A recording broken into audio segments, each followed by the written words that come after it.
The abbey was founded by monks invited by King David I. Originally settling at Selkirk, the monks relocated to Kelso in 1128, moving close to David's new castle at Roxburgh.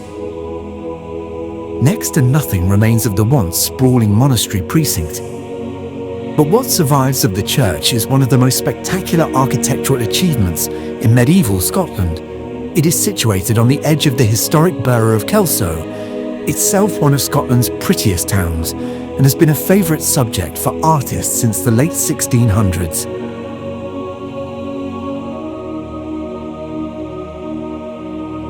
Wander among the remains of a spectacular example of Scottish monastic architecture. Kelso Abbey was founded in the 1100s and was one of Scotland's largest and wealthiest religious houses.